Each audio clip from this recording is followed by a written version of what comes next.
అవినాష్ కి అయితే big boss మొత్తం రొమాంటిక్ గా లేపాడన్న. ఏం స్వార్థం ఉందంట? ఇచ్చిన స్వార్థం కాదు అది, గౌరవం. ఓకే, అవినాష్ ఏంటంటే వైల్డ్ కార్డ్స్ రాకముందు ఓజీస్ ని ఎవడో పట్టించుకోవాలి. ఏంట్రా సీజన్ ఎత్తిపోయిందిరా బాబు, అయిపోయిందిరా బాబు, ఇంకేం లేదు, బజ్ ఎవరి దగ్గరే లేదు, అంత మ్యాటర్ లేదు, కొద్ది గొప్ప నిఖిల్ కూడా నబీల్ కూడా అప్పుడప్పుడు ఎంటర్టైన్ చేస్తా ఉండేవాళ్ళు. వాళ్ళు కూడా ఇక ఈ వైల్డ్ కార్డ్ రాకపోతే అసలు మొత్తానికి సంక్రాంతికి పోయేది మాట. ఎస్పెషల్లీ కామెడీ యాంగిల్ లో చూసుకుంటే అవినాష్ లేపాడంట, అద్భుతం. అందుకే అంత మంచి ట్రీట్ ఇచ్చాడు బిగ్ బాస్.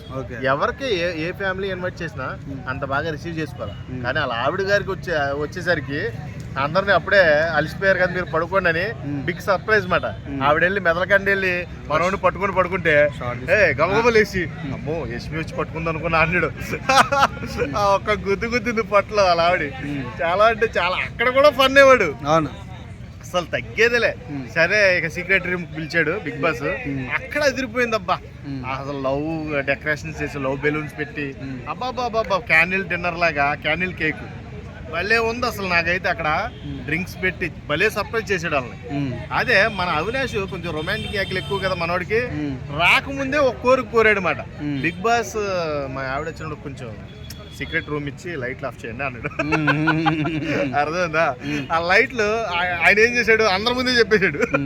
సరే వాళ్ళందరూ మాట్లాడుకొని బయటకు వచ్చిన తర్వాత ఎలా అనిపిస్తుంది అని అలా ఆవిడ గారిని అడిగినప్పుడు నాకు బాగా అనిపించింది అని చెప్పిన తర్వాత క్యాండిల్ అంటున్నారు బిగ్ బాస్. మా రొమాంటిక్ యాంగిల్ ఉంది కదా మనోడి దగ్గర, ఫస్ట్ నుంచి కూడా లైట్ ఆఫ్ చేయమని కోరాడు అనమాట. లైట్ ఆఫ్ చేయమంటే నిజంగా బిగ్ బాస్ అలా ఆవిడ వచ్చిన తర్వాత సీక్రెట్ రూమ్ లో పిలిచి ఆ సర్ప్రైజ్ ఇచ్చిన తర్వాత లైట్ ఆఫ్ చేశాడు బిగ్ బాస్. కొంచెం నాకు ఇబ్బందిగా ఉంది. మనోడు అవినాష్ కోరిక మేరకు బిగ్ బాస్ లైట్లు అయితే ఆఫ్ చేశాడు. లైట్లు ఆఫ్ చేసిన తర్వాత మనోడు సిగ్గుపడతాడు అనమాట. బిగ్ బాస్ ఏదో సరదాగా అన్నాడు, నాకు సిగ్గుగా ఉంది Bigg Boss, please light on చేయరా అన్నాడు. ఆడు ఆన్ చేయమన్నా కానీ అసలు బిగ్ బాస్ మటుకు పట్టించుకున్నట్టే ఉన్నాడు. కట్ చేస్తే కాసేపు నాకు బయటకు వచ్చిన తర్వాత వీడు ఓవర్ యాక్టింగ్ చూడడం, అప్పుడు కూడా కామెడీ తగ్గేదేలే. అసలు అవినాష్ లో ఉన్న యాంగిల్ ఏంటంటే కామెడీ యాంగిల్ చాలా చాలా చాలా బాగా నచ్చుద్ది నాకు. ఆడు బయటకు వచ్చి ఇలా చూసుకుంటాడు, ఏదో పని చేసాడు. ఆ అమ్మాయి కూడా అబ్బో ఈడే అనుకుంటే మనోడే అనుకుంటే అలా ఆవిడ కూడా వచ్చేటప్పుడు ఇలా అనుకుంటుంది. అమ్మో అసలు అవినాశి అనుకుంటే అలా ఆవిడ కూడా యాక్ట్ చేస్తుంది. కానీ అక్కడ ఫన్ బాగా క్రియేట్ చేసింది రోహిణి.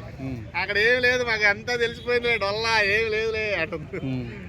అలాగా అవినాష్ ఏ కోణంలో అయినా నవ్వించగల సత్తా ఉన్నవాడు. బిగ్ బాస్ ఫ్యామిలీ వీక్ లో కూడా మీ ఫ్యామిలీస్ వచ్చే క్రమక్రమంగా వస్తాయి మధ్యలో. మీరైతే బిగ్ బాస్ నవ్వించే పనిలో ఉండండి. ఓ స్క్రిప్ట్ చేయండి, కామెడీ స్క్రిప్ట్ అన్నప్పుడు వరసెట్టి ఇలా స్క్రిప్ట్ చేయడం. ఆ స్క్రిప్ట్ లో మనోడు పల్లెటూరు యాస్ లో ఏంటిదే అంటే గట్టిగా మాట్లాడడం, అది అవినాష్ టాలెంట్ అని చెప్పాలి. సూపర్. అసలు ఆయనకి తగ్గ వాల్యూ ఇచ్చాడని బిగ్ బాస్ నాకు అనిపించింది.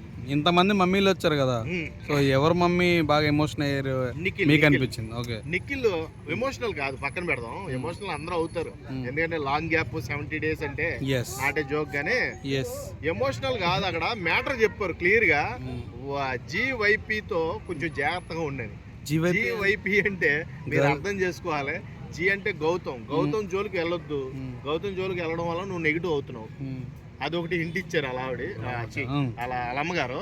నెక్స్ట్ వై అంటే యష్మితో దూరంగా ఉండు, యష్మితో దగ్గరగా ఉంటే నేను నెగిటివ్ గా పోర్ట్రేట్ అవుతున్నావు బయట అని అదొకటి చెప్ప. ప్రేరణకి కొంచెం చాలా ఎడంగా ఉండని, కొంచెం అసలు ప్రేరణతో లొల్లి పెట్టుకోవద్దని అన్నట్టుగా చెప్పింది. ఎందుకంటే మీరు అందరూ గ్రూప్ గేమ్ ఆడుతున్నట్టు బయట